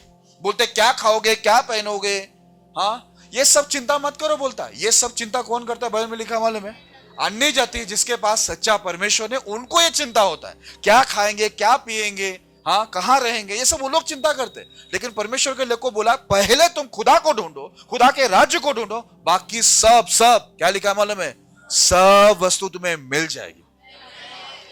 मैं प्रभु में आने से पहले बहुत बिजनेस करता था, बिजनेस ये वो, मैंने दुकान डाला, मैंने कंपनी डाली, पता नहीं मैं पैसों के पीछे दौड़ रहा था और पैसे मेरे आगे दौड़ रहा था। मुझसे बहुत ज्यादा स्पीड दौड़ रहा था। उस समय मैं बहुत स्पीड दौड़ता था, उससे भी स्पीड था, पैसा मेरे से आगे दौड़ रहा है। दौड़ते दौड़ते आखिरकार जेल में पहुंच गया मैं। प्रभु का धन्यवाद, उधर यीशु मिला। अब यीशु बोला मेरे पीछे दौड़, बाकी सब वस्तु तेरे पीछे दौड़ेगी। और ये दौड़ में 18 साल दौड़ कर देखा, बड़ा आराम से दौड़ना पड़ता है, इसमें कोई टेंशन नहीं। यीशु के पीछे जाने वाले कभी कोई भूखे नहीं रहते। समझ में आ रहा है आपको? यीशु के पीछे जाने वाले, उसकी भक्ति करने वाले, उसकी खोज करने वाले कभी भूखा नहीं मरेगा। परमेश्वर एलिया के लिए कौवा बेच के खिलाया, पूरे इजराइल के 20 लाख से अधिक लोगों को आसमान से खाना और चट्टान से पानी पिलाया। आज भी वो परमेश्वर बहुत ताकतवर है। इसके लिए वो इतने लोगों को देखो किधर शून्य से उठा कर लेके आए, गरीबी से निकाल कर ऊपर लेके आए, क्योंकि आज भी वो परमेश्वर वही परमेश्वर है जो उस समय काम कर रहा था। आज भी वो जिंदा ही है, आज भी वो ताकतवर है। ऐसा नहीं कि आज वक्त के साथ उसके काम कमजोर हो गए हैं, ऐसा नहीं है। आज भी वो वैसे ही परमेश्वर है जैसे पहले था। लेकिन ये आपके और मेरे विश्वास, आपके और मेरे भक्ति का जो तरीका है, उसी के ऊपर वो परमेश्वर क्या करेगा, काम करता। अगर आपका विश्वास कमजोर है, आपकी भक्ति कमजोर है, ठीक है, तो परमेश्वर का काम भी आपको कमजोरी दिखाई देगा। क्यों पता है? बाइबल में लिखा है, जैसा तेरा विश्वास है वैसे ही तेरे साथ हो। अभी तेरा विश्वास रहेगा 1%, तो काम भी कितना होगा? इसके लिए हमारे जीवन में ऐसे ही होता है, जैसा हमारा विश्वास है वैसे ही होता है। ओके, तो अभी देखो इसने क्या किया, उतावली किया धनी बनने में। इसके लिए बाइबल में हमने नीति वचन में पढ़ा, जो भी धनी होने के लिए उतावली करेगा वो निर्दोष नहीं ठहरेगा। ये निर्दोष नहीं ठहरा, ये दोषी ठहरा और पूरे परिवार सहित ये मारा गया। आगे बढ़ते नेक्स्ट पॉइंट पर। सब उपदेशक 5 अध्याय 2 वचन। बातें करने में उतावली न करना और ना अपने मन से कोई बात उतावली में परमेश्वर के सामने निकालना, क्योंकि परमेश्वर स्वर्ग में है और तू पृथ्वी पर है, इसलिए तेरे वचन थोड़े ही हो। हाँ, अभी ध्यान दो इधर भाई बहन लोग, यहां पर ऐसा लिखा हुआ है, बातें करने में उतावली ना करना और ना अपने मन से कोई बात उतावली से परमेश्वर के सामने निकालना, क्योंकि परमेश्वर स्वर्ग में है और तू पृथ्वी पर है, इसलिए तेरे वचन थोड़े ही हो। ऐसा लिखा है ना, थोड़े ही हो। बातें करने में उतावली मत करना करके लिखा है, बोलता है अपने मन से कोई भी बात उतावली से परमेश्वर के सामने मत निकालना, क्योंकि वो खुदा स्वर्ग में है और तू पृथ्वी पर है, इसके लिए तेरी जो बातें हैं वो कैसे होना चाहिए, थोड़े ही। बाइबल में एक वचन लिखा जहां पर ज्यादा बात होता है ज्यादा उधर पाप होता है, बकेड़ा खड़ा हो जाता है उधर। हालेलुया। अभी ध्यान देना आप लोग, कई बार हम लोग परमेश्वर के सामने उतावली से बहुत बोलते हैं और बहुत जगह में हम लोग उतावली से बोलते हैं। हम लोग सोचते नहीं, समझते नहीं हम लोग क्या बोल रहे हैं और फटाफट हम लोग बोल देते हैं, बट बोलने के बाद हम भूल जाते हैं, लेकिन परमेश्वर थोड़ी भूलेगा। हालेलुया। आप कभी भी परमेश्वर के सामने कोई भी बात निकालते हैं, कभी कभी हम लोग परमेश्वर को कुछ चीज का वादा कर देता है, प्रभु आप ये करोगे तो मैं ऐसा करूंगी, ऐसा करूंगा, आप वो करेंगे तो मैं ये करूंगा। हम लोग बोलने के बाद भूल जाते हैं, लेकिन खुदा नहीं भूलेंगे। याद रखना, आप भूलने के बाद पूरा नहीं करेगा ना, तो फिर परमेश्वर अपना काम पूरा करेगा। एक भाई था यहाँ पर, मैं उनका नाम नहीं लूंगा, उन्होंने एक बात बोला था, बोला मैं क्या करूंगा मालूम है, कलीसिया को कैशो दूंगा, कैशो। अब उसने दिया नहीं। अभी आज वो व्यक्ति प्रभु में नहीं है, बाहर है, बड़ी बीमारी के अंदर पड़ा हुआ है, वो भी बहुत बड़ी बीमारी के अंदर चला गया, बहुत तकलीफ में, अभी नशे में गया, बहुत तकलीफ में। वादा किया, पूरा नहीं किया उसने, ठीक है। इसके लिए क्या बोलते हैं प्रभु के सामने, हम जरा सोच समझ के बोले, कुछ भी ना बोले मन में, फटाफट बोलना नहीं, उतावली से नहीं बोलना, सोच समझ के बोलना, क्योंकि वो खुदा स्वर्ग का खुदा है, हम पृथ्वी वाले हैं, तो संभल कर बोलना। अभी देखो इसमें एक उदाहरण देता हूं, न्यायियों की पुस्तक 11 अध्याय 30 से 35 तक पढ़ेंगे। न्यायियों की पुस्तक 11 अध्याय 30 से लेकर 35 तक पढ़ेंगे।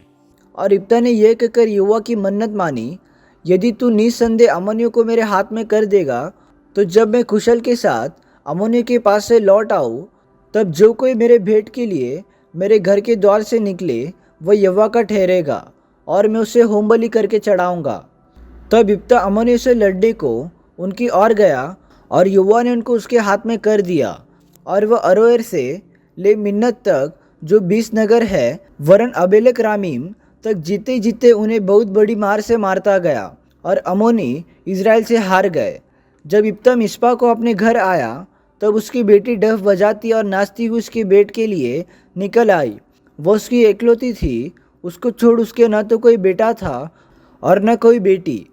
उसको देखते ही उसने अपने कपड़े फाड़कर कहा, हाय मेरी बेटी, तूने कमर तोड़ दी और तू भी मेरे कष्ट देने वालों में हो गई, क्योंकि मैंने यहोवा को वचन दिया है और उसे टाल नहीं सकता। हालेलुया। अभी यहाँ पर ध्यान देना, यिप्ता नाम का एक व्यक्ति, इसने क्या बोला मालूम है, परमेश्वर मैं अमानियों से अभी लड़ने जा रहा हूँ, अगर आप अमानी लोगों को ये मेरे हाथ में करते हैं, अमोनियों को, ठीक है, अमोनियों को मेरे हाथ में कर देते और मैं विजय पाकर खुशी से यदि मैं लौटूं, तो जो मेरे घर से निकलेगा ना, वो मैं आपको होमबलि करके क्या करूंगा, चढ़ा दूंगा। तो क्या बोला, इसको समझ में आ रहा है? मेरे को तो समझ में अभी तक नहीं आ रहा है कि इसने प्रार्थना क्या किया। वो भी अपने घर का ही बोला हो, मेरे घर से जो पहला निकलेगा उसको मैं होमबलि करके चढ़ा दूंगा। अरे भाई, घर से इंसान निकलते, थोड़ी कोई बकरी मुर्गी निकलेंगे या कोई हिरन निकलेगा घर के अंदर से, वो जंगल थोड़ी है। वो बोल रहा है भी क्या, प्रार्थना क्या कर रहा है, क्या वादा कर रहा है, ऊपर से मुझे जो निकला उसको होमबलि, वो आपका रहेगा बोलते। चलो ठीक है, ऐसा बोलता मैं आपको सेवा में दे दूंगा, वो भी समझ में आता है। बोलते होमबलि करूंगा, उसका मैं बलि कर डालूंगा। तो परमेश्वर ने बोला अच्छा ठीक है, ये जो बोल रहा है जरा देखूं तो सही, जरा परख कर। प्रभु ने इसको लड़ाई में जिता दिया और बड़े खुशी से आया। खुशी से जैसे ही वो आया, इब्ता के घर से निकली कौन मालूम है? एक लौती बेटी थी उसकी, उसके अलावा उसको ना बेटा था ना बेटी। वो ढोल बजा के नाचती हुई आई, अरे पापा जीत के आ गए, परमेश्वर को जिता दिया। तो ये देखकर टेंशन में आ गया। बोलते बेटी तूने मेरी कमर तोड़ दी। कपड़े बड़े फाड़ दिए उसने अपने, और बोला कमर तोड़ दी तूने मेरी। कमर उसने नहीं तोड़ा है, तूने तुड़वा के लिया है। ऐसा कोई प्रार्थना करता है? ऐसा कोई वादा करता है? अभी देखो ये प्रार्थना जो कि मैं ये जब भी ये प्रार्थना के बारे में सोचता हूं ना, मैं सोचता हूं क्या वादा किया, क्या बोला। इसके लिए बाइबल में लिखा है सब उपदेशक के अंदर, जब तू खुदा के सामने जाए उतावले से कोई बात को तू अपने मन से निकालना, क्योंकि वो स्वर्गीय परमेश्वर है, तू पृथ्वी पर है। तेरी बातें कैसे होनी चाहिए? थोड़े। हालेलुया। नया करार में यीशु कहता है तुम ये मत सोचो कि तुम बहुत बोलेगे, बहुत लंबा चौड़ा प्रार्थना करेंगे खुदा सुन लेगा। वैसा नहीं है। एक लोग घर में प्रार्थना नहीं करते, लेकिन इधर प्रार्थना देते तो बहुत लंबा प्रार्थना करते, लेकिन घर में प्रार्थना ही नहीं होती। लेकिन यहाँ पर बहुत लंबा, एक लोग इधर ही नहीं होती, बहुत सारी कलीसिया में होती है। वो यहां से शुरू करते हैं, आदम हवा से लेकर, आदम हवा से ले होते हुए वो सब नूहा, अब्राहम, इसहाक, याकूब से करते करते फिर वो लोग प्रकाशित वाक्य तक आते हैं। तब तक बाकी लोग सो गए रहते। इतना लंबा प्रार्थना, लेकिन घर में 1 मिनट का प्रार्थना नहीं हो रहा, उसे घुटने टेकने को नहीं हो रहे उनको। हालेलुया। अब ये इब्ता ने क्या किया? बड़ी गलती की। इसने जो वादा किया परमेश्वर को, बोला मुझे अमोनियों से बचाएगा और मैं खुशी से लौटूंगा तो मेरे घर से जो पहला निकलेगा मैं उसको होम बलि करके आपको चढ़ाऊंगा, वो आपका होगा। और निकला कौन? एक लौती बेटी।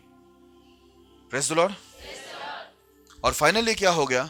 देखो परमेश्वर बाइबल के अंदर, आपको नियम बता दो, इंसान का बलि परमेश्वर कभी नहीं लेता।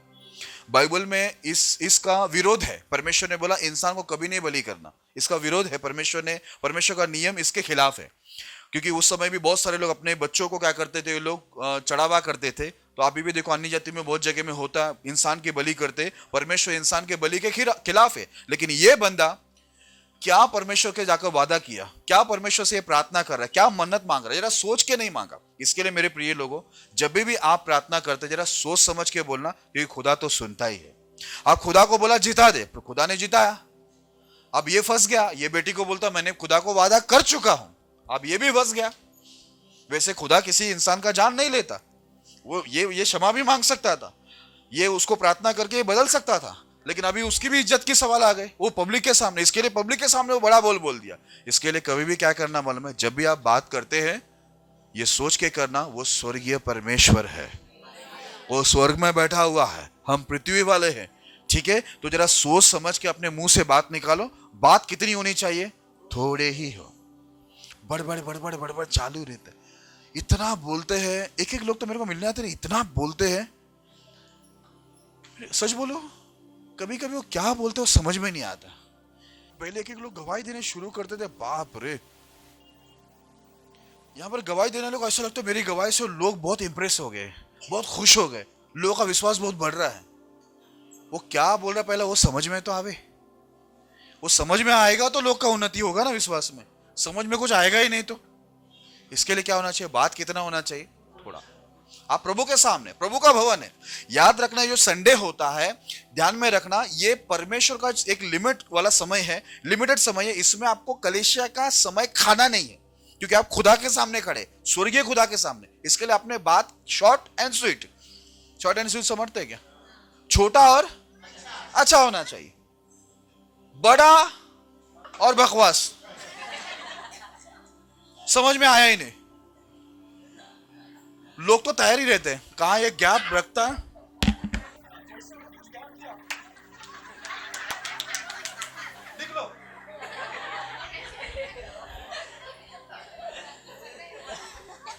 क्योंकि वो उत्साहित होने के बदले वो निराश हो रहा है, वो दुखी हो रहा है हमारी बातें सुन के। इसके लिए गवाही समझने लायक होना चाहिए, ठीक है, सुनने लायक होना चाहिए, किसी का विश्वास उसमें बढ़ना चाहिए, किसी को उसमें से कुछ आगे बढ़ने के लिए रास्ता मिलना चाहिए। इतनी ही गवाही होनी चाहिए। मैं बस में बैठा, छुट्टा नहीं था, कंडक्टर ने चिल्लाया, फिर मेरा झगड़ा बहस हो गया बहुत, मैं भी नहीं छोड़ा, मैं भी बोला, फिर बहुत बोला, फिर मैं थोड़ा प्रार्थना भी किया, फिर उसके बाद वो थोड़ा ठंडा हुआ, फिर मैं आगे खुद ही उतर गया। जान दे, इसका चाहिए नहीं, फ्री में क्यों जाऊं मैं, वो भी टिकट देने को तैयार नहीं। फिर मैंने ऑटो पकड़ा, वो ऑटो वाला अलग, वो परेशान कर रहा था, बोला इधर नहीं जाऊंगा, 4 रिक्शा ऐसे ही निकल गया। रिक्शा वाले लोग को भी आजकल क्या मालूम क्या है, मेरे को बहुत गुस्सा आ रहा था उधर बैठ के। तो फिर मैंने फिर उधर भी प्रार्थना किया, फिर एक दो रिक्शा गया, उसके बाद फिर एक रिक्शा आ गया, उसमें बैठा, वो भी उसका भी सीट साफ नहीं था, तो वो भी उसमें मेरा बहस हो गया अंदर। फिर बाद में वहां से फिर मैं उधर गया, जो काम के लिए गया था बैंक में गया, बैंक वाले से झगड़ा हो गया, उधर का गुस्सा मेरे को उधर मेरे को बहुत अशांति हो गई। फिर वो गया तो मैं घर पे गया, देखा अरे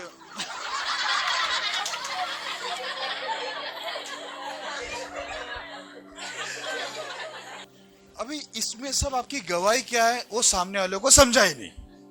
समझा, सामने वाले ने ये इसलिए खुशी खुशी नहीं टाली बजाई, वो टाली इसलिए बजाई कि आप जल्दी यहां से निकले। ये आपको समझ के लेना है। मैं जब कलेशे में जाता था, वहां के सेवक है ना, मुझे ऐसे वक्त पे जब समय कम हो तो तुरंत मुझे वो प्रार्थना देते थे, क्योंकि उनको मालूम था ये व्यक्ति बड़े लिमिट में प्रार्थना करेगा जितनी जरूरत है। तो तुरंत मेरे हाथ में प्रार्थना सौंपता था ताकि वो लंबा चौड़ा ना हो। नहीं तो एक एक को प्रार्थना देने के बाद पौना घंटे के बाद वो लोग बोलते, पौना घंटा खींचते प्रार्थना, उसके बाद बोलते ये छोटी सी विनती। तो सामने वाले को और गुस्सा आता है, अभी ये छोटी तो फिर बड़ी वाली कौन सा है इनको। अब इतना लंबा गवाही देने बोले छोटी सी गवाही, ये छोटी सी थी। ट्रेन, रिक्शा, बस, अरे तुम्हारा गवाही क्या हो, शॉर्ट में दो ना भाई। याद रखना, बोलता है बाइबल के अंदर लिखा हुआ है, तुम्हारा परमेश्वर स्वर्ग में तुम्हारे बातें, यहाँ पर ऐसा लिखा है, बातें करने वाले उतावली ना करना, है ना, बातें करने में उतावली ना करना, ऐसा लिखा हुआ है सब उपदेशक में। क्योंकि बोलता है उतावली से हम बोलते हैं, मुंह से बात निकालते हैं, अपने मन से बात निकालते हैं। बोलता है ये याद रख, तेरा परमेश्वर स्वर्ग में, तू पृथ्वी पर है, तेरी बातें कम होनी चाहिए प्रभु के सामने। हालेलुया। इसके लिए कभी भी हम बातें करते हैं तो हमारे तमाशा नहीं होना चाहिए, ये भी हमको ध्यान में रखना चाहिए। हमारी निंदा नहीं होनी चाहिए, ठीक है, या हमारे मुंह से ऐसी कुछ गलत बातें नहीं निकलनी चाहिए जिसकी वजह से हमारे ऊपर दंड आ जाए। अभी यहाँ पर क्या हो गया, इसकी एक लौती बेटी क्या हो गया, इसके गलत मन्नत मांगने से ज्यादा ही, कुछ जरूरत से ज्यादा ही ये पावर आ गया इसके अंदर, ठीक है, जरूरत से ज्यादा ही बोल दिया। शायद इसको कुछ और बोलना था लग रहा है, लेकिन जोश में आके इसने होश खो दिया और कुछ और ही बोल दिया कि जो घर से निकलेगा पहला मैं उसको कुर्बान कर दूंगा। और फाइनली उसकी बेटी उसके घर से निकला, गई ना बेटी, एक लौती बेटी। हालेलुया। इसके लिए कभी भी बोलने में परमेश्वर के सामने क्या नहीं करना, उतावली नहीं करना। हालेलुया। चलो अभी आपके काम की बात आ रहा है। नीति वचन 29 अध्याय 20 वचन। क्या तू बातें करने में उतावली करने वाले मनुष्य को देखता है? उससे अधिक तो मूर्ख से आशा है। हालेलुया। यहाँ पर वचन में क्या लिखा मालूम है? क्या तू बातें करने में उतावली करने वाले मनुष्य को देखता है? किसमें? बातें करने में उतावली करने वाले मनुष्य को देखता है, उससे अधिक तो मूर्ख ही से आशा है। बोलता है ये जो ज्यादा बात करने वाला, उतावली से बात करने वाले को देख रहा है क्या, इससे तो मूर्ख अच्छा है। ऐसे बहुत लोग हैं जो बात करने में बहुत उतावली रहते हैं, बोलते रहते, सोचते नहीं क्या बोल रहे क्या नहीं। जैसे मैं अभी बोला, गवाही देते समय क्या बोल रहे उनको ही नहीं पता। जब बात करने आते तो क्या बात कर रहे उनको ही नहीं पता। इसके लिए बाइबल के अंदर लिखा है, देखते उससे अच्छा क्या मालूम है, आशा मूर्ख लोगों से रख सकते हैं। ये उतावली से बात करने वाले से अच्छा है मूर्ख लोग, बोलते हैं वो कम से कम सुधर कर बुद्धिमान बन सकते हैं। अभी देखो उसमें एक उदाहरण देता हूं, एक ही उदाहरण दूंगा। मत्ती उसका 16 अध्याय 21 से 23 तक पढ़ना। मत्ती 16 अध्याय 21 से 23। उस समय से यीशु अपने चेलों को बताने लगा, अवश्य है कि मैं यरूशलेम को जाऊं और पुरनियों और प्रधान याजकों और शास्त्रियों के हाथ से बहुत दुख उठाऊं और मार डाला जाऊं और तीसरे दिन जी उठूं। इस पर पतरस ने उसे अलग ले जाकर झिड़कने लगा, हे प्रभु, परमेश्वर न करे, तेरे साथ ऐसा कभी न होगा। उसने मुड़कर पतरस से कहा, हे शैतान, मेरे सामने से दूर हो, तू मेरे लिए ठोकर का कारण है, क्योंकि तू परमेश्वर की बातों पर नहीं परंतु मनुष्य की बातों पर मन लगाता है। हालेलुया। अभी यहाँ पर ध्यान देना, यीशु मसीह बड़े सीरियस, बहुत गंभीर होकर क्या कर रहा है, अपने चेलों से बात कर रहा है। देखो मैं यरूशलेम में जाऊंगा और पुरनी महायाजक और शास्त्रियों के हाथ से मैं बहुत दुख उठाऊंगा, ठीक है, मैं मार डाला जाऊंगा और तीसरे दिन फिर जी उठूंगा।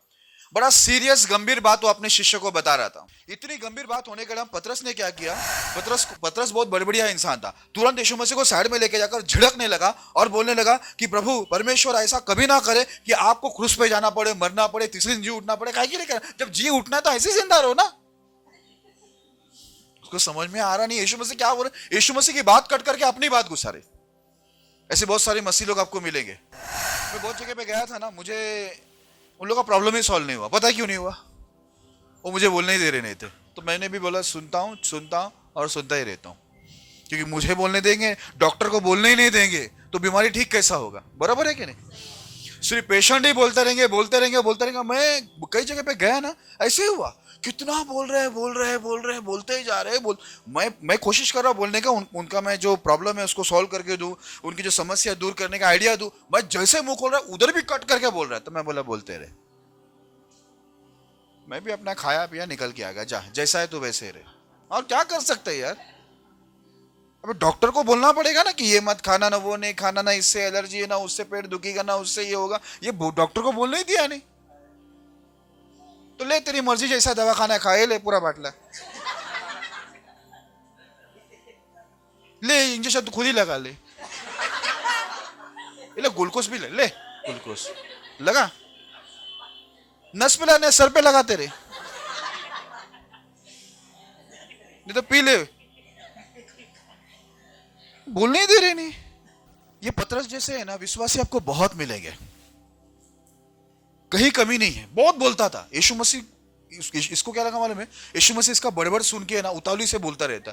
इसका बड़बड़ सुन के पतरस को लगा यीशु बहुत खुश हो जाएगा। वाह, ये मेरा सच्चा चेला है जो मेरे बारे में इतना सोच रहा है कि मैं क्रूस पे ना जाऊं। सीधा बोला, हे शैतान तू दूर हो, तू मेरा ठोकर का कारण है। और क्या लिखा हुआ है? बोलता तू परमेश्वर की बातों पर नहीं मनुष्य की बातों पर मन लगाता। हालेलुया। ये बहुत बड़बड़ करता था। इसको लगता था कि यीशु मसीह इसके ऊपर बहुत खुश हो जाएगा और शाबाशी देगा इसको कि तू बहुत अच्छा चेला है। एक बार यीशु मसीह बोला मैं क्रूस पे जाने वाला, तो बोलता प्रभु मैं भी क्रूस पे जाऊंगा, आपके साथ बंदी गृह में जाऊंगा मैं। यीशु बोला मैं बोलने वाला नहीं था, लेकिन तू मेरा मुंह खुलवा रहा है। यीशु को बोलना नहीं था इसके बारे में, लेकिन इसने क्या किया? ज्यादा ही होशियारी दिखाया। इसने क्या बोला? प्रभु अगर आप बंदी गृह में जाएंगे मैं भी बंदी गृह में जाऊंगा, आप क्रूस पे जाएंगे तो बाजू के क्रूस में मैं लटकूंगा। तो यीशु क्या बोला मालूम है? मुर्गा भांग देने से पहले तू है ना पतरस, मुझे 3 बार बोलेगा कि ये कौन है, पहचानेगा ही नहीं, इनकार कर देगा। और हुआ क्या? वैसे ही यीशु को पकड़ा, ये लोग भागी गए। और जब इसको पूछा, पतरस को 3 बार पूछा, तू भी यीशु के साथ वाला है ना? तो बोला यीशु? कौन यीशु? कोई आया क्या? नहीं आया अपने एरिया में? कौन से चाल में रहते? शिव शक्ति? नहीं, मेरे को उधर का मालूम नहीं, मैं अपना इधर ही रहता हूं, मेरा अलग है, अम्बेडकर सोसाइटी। अच्छा, 3 बार पूछा तो सीधा यीशु कौन है? इस यीशु के साथ में रह के खाना खाया, चमत्कार रूपी से खाना, उधर मछली रोटी सब बनी, कितने चमत्कार देखे, पानी में चला, उसके बाद बोलते यीशु कौन है मैं पहचानता नहीं। लेकिन कितना बड़बड़ एन वक्त में जहां पर खड़ा रहना है उधर खड़े नहीं रहेंगे प्रभु के साथ में, और बड़बड़ बहुत करते रहते। इसके लिए बाइबल में लिखा है तू उस इंसान को देखता है जो बातें करने में कैसा है? उतावली है। हालेलुया। क्या बोल रहे जरा सोच के बोलो। यहां पर लिखा उससे तो मूर्ख से आशा अच्छा है बोलता है। मूर्ख पे आशा रखेगा तो कुछ फायदा है, ये उतावली से बोलने वाले का कोई फायदा नहीं। बोलते रहते एन वक्त में हमें क्या कर देगा? लटका देगा, टांग देगा। लेकिन बोलने में सबसे पहला वाला पद उनको चाहिए। इसके लिए इधर लिखा हो। इसके लिए देखो पतरस को बहुत सुना है यीशु मसीह। यीशु बोलना नहीं चाहता था, लेकिन कुछ ना कुछ बोलता रहता था। इसके लिए प्रभु उसको सुनाता था कि भाई जरा कम बोल। इसके लिए क्या करना मालूम है? इधर लिखा है क्या तू बातें करने में उतावली करने वाले मनुष्य को देखता है?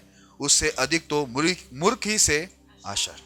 एक मूर्ख को हम सुधार कर सही रास्ते पे जा सकते हैं, लेकिन ये उतावली करने वाले इंसान को देखो, बोलता है क्या बोलते, किधर बात करना है मालूम नहीं, चालू हो जाता है। पतरस का भी ऐसा था, किधर भी चालू हो जाता है। इतनी सीरियस बात चल रही है वहां पर, इतनी गंभीर बात चल रही है, उसकी मरने की बात चल रही है, मर के जी उठने की बात चल रही है, इसको टाइम पास सूझ रहा है। मेरे प्रिय लोगों, कई बार हमको भी ऐसा होगा। हमको देखो एक लोग को रहते बात करने में ना सबके बीच में घुसना रहे। हाँ क्या? अरे मुंडी हटा, मेरे को देखने दे, मैं कहां से देखूं? तो इसके लिए क्या करना है? जरा है ना बात करने में जरा कम, क्या लिखा है उधर? तुम्हारे शब्दें कितनी होनी चाहिए? थोड़े। थोड़े में खत्म करो। किधर भी घुसो मत। बात करने में के लिए ज्यादा घाई मत करो। सबको अच्छा लगता है बात करने में, किसको अच्छा नहीं लगता? उपवास प्रार्थना का नाम सुनेगा तो अच्छे डर जाते। नाइट प्रार्थना का बात सुनेगा तो और डर जाएंगे। ऐसे ही बात करना ना, इधर की उधर की सब हाँ मैं क्या बोलती हूँ, अच्छा सुनो ना, मैं बता, पूरा रात निकल गया, मैं देखा बोला क्या रे यार, और यही नाइट प्रार्थना रखेगा तो नहीं जमेगा, उपवास प्रार्थना नहीं जमेगा। लेकिन बात करने को बैठने का बोलेगा ना, कितना मांगता है उतना बात करेगा। चलो कोई बात नहीं, आप लोगों के लिए नाइट प्रार्थना रखता हूं। ऐसा मैं आपको बोलूंगा नहीं, लेकिन आपको ऐसा बोलूंगा कि बात करना है कुछ, ऐसा करके बुलाऊंगा। आप आ जाओ बात करने की तरह में, सीधा इधर चालू कर देंगे उपवास प्रार्थना। ओके चलो कोई बात नहीं, दुखी मत हो ना, डरो मत ऐसा उपवास प्रार्थना से। सब उपदेशक 7 अध्याय 9 वचन पढ़ लेना जरा। अपने मन में उतावली से क्रोधित ना हो, क्योंकि क्रोध मूर्खों ही के हृदय में रहता है। हालेलुया। इधर क्या लिखा है? उतावली से कभी भी अपने मन में क्रोधित नहीं होना, क्योंकि मूर्ख लोगों के मन में क्रोध रहता है। हम लोग जल्दी से देखो, एक लोगों को बहुत जल्दी नाराजगी, बहुत जल्दी गुस्सा आ जाता, कुछ भी बोला गुस्सा, फटाक से गुस्सा। फिर वो कहावत कहां से शुरू हो गई मुझे भी नहीं मालूम, इसके तो गुस्सा इसके नाक पे है। अब पता नहीं इसके नाक में है, कान में, आंख में है, या सर के ऊपर है, कहां है मालूम नहीं, लेकिन है। हालेलुया। एक लोग बहुत जल्दी गुस्से में आ जाते हैं। और ये देखो, ये गुस्से वाले जो लोग होते हैं ना, मैं आपको बताता हूं। एक वचन पढ़ना जरा, नीति वचन 14 अध्याय 17 वचन पढ़ना। नीति वचन 14 अध्याय 17 वचन। जो झट क्रोध करे वो मूर्खता का काम भी करेगा, और जो बुरी युक्तियां निकालता है उससे लोग बैर रखते हैं। यहाँ पर क्या लिखा है? जो झट क्रोध करे वो मूर्खता का काम भी करेगा। जो उतावली से, बहुत जल्दी से गुस्सा करेगा ना, वो क्या करेगा? मूर्खता का काम, वो पागलपन का काम करेगा, वो कुछ ना कुछ गड़बड़ी गलती करेगा ही करेगा। हालेलुया।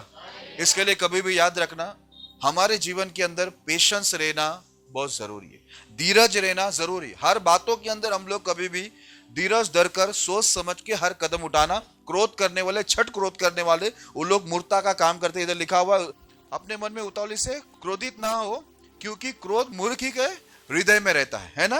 परमेश्वर का वचन में लिखा है, गुस्सा जो है वो मूर्ख लोग के पास रहता है, बुद्धिमान लोग के पास नहीं रहता। इसके लिए कभी भी आप जल्दी से गुस्सा नहीं होना, उतावली से गुस्सा नहीं होना। क्यों हो? अगर आप उतावली से गुस्सा होगे, छठ क्रोध करोगे, तो आपसे क्या होगी? मूर्खता होगी, आपसे गलती होगी, पाप होगा। जैसे बाइबल के अंदर देखो, मैं फिर से आपको शुरुआत में लेके जाता हूं, मैं पढ़ूंगा नहीं। कैन ने क्या किया? परमेश्वर समझाया तो क्या किया उसने? वो छठ क्या हो गया? उतावली से क्या हो गया? वो क्रोधित हो गया, उसको शाप आ गया, है ना। एक उजिया के बारे में आपको बताया था, उसको भी क्या हो गया? 81 याजक एक साथ मिलकर समझाया कि तू ये गलत कर रहा है, तो उसको क्या आ गया? वो भी उतावली से क्रोधित हो गया, छठ क्रोधित हो गया। क्या हो गया? प्रभु का शाप आ गया। आप बाइबल के अंदर पढ़ोगे ना, बहुत सारे ऐसे लोग हैं जिनको बहुत जल्दी गुस्सा आ गया। फाइनली क्या हो गया? वो गुस्सा उनके लिए क्या हुआ? शाप का कारण हो गया, दंड का कारण हो गया। इसके लिए बाइबल के अंदर हम लोग आप पढ़ेंगे तो जितने भी लोग ने घाई किया है, उनके जीवन में गड़बड़ी हुई, और घाई करने की वजह से उनके जीवन में शाप आया, घाई करने की वजह से उनकी निंदा हुई। इसलिए देखो, मैं बताया ना अभी, उजिया को क्या बोलते हैं? 81 याजक बोलता है, इसमें तेरी महिमा नहीं होगी, निंदा होगी तेरी। परमेश्वर की ओर से महिमा नहीं होगी, निंदा होगी। लेकिन उसको बहुत गुस्सा आ गया जल्दी से, और उतावली से गुस्सा आने की वजह से क्या हो गया? उसकी महिमा निंदा में बदल गया। इसके लिए मेरे प्रिय लोगों, मैं आपको यही बात बताना चाहता हूं, ये सब चीजों के अंदर कभी भी आप उतावली से ये सब काम को कभी नहीं करना। हमने पहला क्या देखा था? उतावली से दौड़ना नहीं, है ना। दूसरा क्या देखा हमने? उतावली से कोई चीज को, है ना, कोई भाग हम हासिल करने के लिए मत जाना। तीसरा हमने देखा, उतावली से धनी बनने की कोशिश मत करना। चौथा हमने क्या देखा? परमेश्वर के सामने उतावली से कुछ भी मत बोल देना, ठीक है। पांचवा हमने क्या देखा? कोई भी किसी के सामने हम बात करते हैं तब हम लोग उतावली से बात नहीं करना, ठीक है। सोच समझ के हमें बात करना है, कुछ भी नहीं बात करना। ये मत सोचना कि ज्यादा बात करने से परमेश्वर खुश हो जाएगा, ऐसा बाइबल में लिखा है। यीशु समझाता है, ये मत सोचो कि ज्यादा बात करने से खुदा खुश होता है, ठीक है। कम बात करो, प्रभु खुश हो जाएगा। अच्छा बात करो, सही बात करो, जरूर बाइबल में लिखा है, जरूरत अनुसार किसी की उन्नति होने के लिए अच्छा बात करो, ठीक है। छठवां क्या था? उतावली से कभी भी गुस्सा नहीं होना। हालेलुया। याद रखना, कभी भी कोई मैटर सामने आता है जिंदगी में, देखो उतार चढ़ाव, हम लोग इंसान है, बहुत सारी स्थिति हमारे सामने आएगी, तो उधर का उधर ही पूरा लाल पीला मत हो जाना, पूरा क्रोधित मत हो जाना। सोचो, शांति से प्रार्थना करो, प्रभु को पूछो। आप शांति से जाओगे ना, सब कुछ ठीक रहेगा, प्रभु सब ठीक करके आपको देगा। लेकिन आप गुस्से में करेगा, बाइबल में लिखा है जो छठ क्रोध करता है वो मूर्खता का काम करता है। समझ में आ रहे बच्चे लोग? जिसको ज्यादा गुस्सा आता है वो सीधा माँ को भी दे देता है, बाप को भी। WW आप टांग 1 2 3 जीत गया। अरे माँ का टांग है वो। इसके लिए देखो इधर साफ लिखा है, जो छठ क्रोध करे वो मूर्खता का, बेवकूफी का काम करेगा। इसके लिए गुस्से को कंट्रोल रखो। कल ही देखो हम लोग रात को टहल रहे थे खाना खा के, मेरी वाइफ बोले, ये गवाही तो मेरे को बहुत लोग देते हैं, मॉम भी देते, सब लोग बोलते हैं आपके अंदर ये पेशेंस बहुत है। सालों से देखो कितनी समस्या आती है, आप इतने पेशेंस रखते हैं, इतने गुस्सा वाली बात होती है, ठीक है, इतना वाद विवाद वाली बात होती है, लेकिन आपको देखते बड़ा कंट्रोल में रहते हैं आप। बाइबल पढ़ेगा ना तो बाइबल आपको पूरा कंट्रोल में लेके आएगा। इसके लिए ज्यादा बात करने से अच्छा ज्यादा बाइबल पढ़ो, पूरा का पूरा कंट्रोल वाला इंसान हो जाएगा, ऑर्डर वाला इंसान हो जाएगा, एकदम ऑर्डर में आ जाएंगे, सिस्टम में आ जाएंगे। ये क्या पढ़ते नहीं? इसके लिए किधर हंसना है मालूम नहीं, किधर बात करना है मालूम नहीं, किधर चुप रहना है मालूम नहीं, किधर इंग्लिश बोलना है वो भी नहीं मालूम, किधर हिंदी बोलना है वो भी नहीं मालूम। अभी जहां पर जिसको मराठी आता है वहां पर इंग्लिश, माई सेल्फ, उसको क्या समझेगा? तो कहां क्या बोलना मालूम ही नहीं। आप बाइबल पढ़ेंगे ना आपको सब मालूम पड़ेगा। हालेलुया। बाइबल एक ऐसी किताब है जो आप जितने भी किताब दुनिया में पढ़ रहे हैं ना, वो सब किताब के ऊपर वाला किताब है। क्या ये सबसे ऊपर वाला किताब है, ऊपर से आया है, ऊपर का परमेश्वर और स्वर्गीय परमेश्वर, उसकी आत्मा के द्वारा सब लिखा गया है। इसके लिए टाइम निकाल के, जैसा सब चीज के लिए टाइम निकालते वैसे बाइबल पढ़ने के, देखो आप बाइबल पढ़ने को जितना टाइम दोगे ना उतना ही आप एक पेशेंस वाला व्यक्ति बनेगा और धीरज धरने वाला। आपको मालूम है ये पेशेंस इतनी बड़ी ताकत है ना, बड़े बड़े अपराध, बड़े बड़े पाप आपके हाथ से होने से बचेंगे। आप बड़े बड़े गुनाहों में जाने से आप बच जाओगे। आपकी अपनी इंसल्ट, आपको मालूम है जो ज्यादा बात करते हैं उसकी बहुत इंसल्ट होती है, ठीक है। आपकी इज्जत भी बहुत रहेगी अगर आप कम बात करोगे तो। आपका नाम रहेगा, लोग आपके बारे में बोलेंगे। नहीं तो एक एक लोग शुरू करता है 1957, क्या है 1957 को? टाइटैनिक की बात कर रहे हैं क्या मालूम, किधर की बात कर पता नहीं। एक एक लोग शुरू करते गांव खेड़े से, वो मेरे को नदी बावड़ी सब बताते। अब मेरे को किधर मालूम है, मैं कहां उधर जाकर बावड़ी में नाके आए। शुरू करते तो ये भी नहीं सोचते सामने वाले के भेजे में घुसेगा कि नहीं, चालू ही हो जा। और चालू हो गया तो इनकी ट्रेन रुकती भी नहीं है। सिग्नल विग्नल तो होते हैं ना, ब्रेक तो दो बीच में यार, थोड़ा पानी भी नहीं भरना पड़ता ट्रेन में, वो भी नहीं। ट्रेन चालू किया तो सीधा गांव में रुकेगी। यहां से शुरू करके वो पूरा घुमा के लाते, मेरे गांव पूरा ये वो। हालेलुया। सबसे ज्यादा गुस्से में कंट्रोल रखो, पेशेंस रखो, छठ क्रोध मत करना। उतावली से क्रोध करने वाला मूर्खता का काम करेगा, ठीक है। बाइबल के अंदर लिखा हुआ है मूर्ख के अंदर ही क्रोध रहता है। क्रोध मत रखो, घर के अंदर, बाहर, कलीसिया में, हर जगह में सहन करना सीखो। हमारे यीशु मसीह सब कुछ सहन किया और कभी कोई गलत काम नहीं किया, अपने मुंह से कभी कोई गलत बात नहीं निकाला। इतने उसको पर अत्याचार हुआ लेकिन कभी कोई गलत हरकत नहीं किया, गलत बातें नहीं किया, गलत व्यवहार नहीं किया, मुंह से एक शब्द भी गलत नहीं निकाला। प्रभु इस संदेश के द्वारा आपको आशीष करे।